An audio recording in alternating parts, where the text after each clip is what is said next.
Կրկնում եմ, դուք 8-րդ տարվա մեջ եք արդեն։ Եթե սա լիներ 21 թվականի օգոստոսի տենց կեսերը, անում ենք, անելու ենք, դե կասեի, հա, ասում ենք, անելու են, դեպի ասեմ, բա ինչա նոր ասկսեմ։ Դուք գիտեք ոնց եք պայքարում կոռուպցիայի դեմ։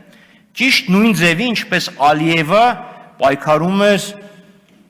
իրենց ասելով բռնի տեղահանվածների խնդիրները լուծելու համար։ Չհիշում եք Ալիևները հառաչում բառաչում էին, 1 միլիոն մարդ տեղահանված, սոված, ծարավ, վրաններում, նավթի հոտ են շնչում։ Իր նպատակը պայքարելը չէր իր ասած բռնի տեղահանվածների դեմ։ Իր նպատակը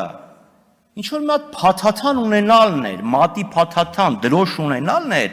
որ ՀՀԿ-ից էին գնում, չգիտեմ, ԵԽԽՎ-ից էին գնում, մարդու իրավունքների կազմակերպություններից էին գնում, տանում էր,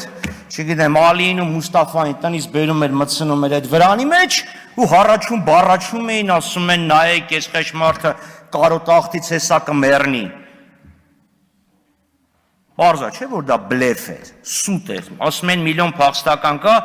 բայց մինչև հիմա ազատագրված տարածքներ նախկին 10,000 հոգի մարդ չի գնացել։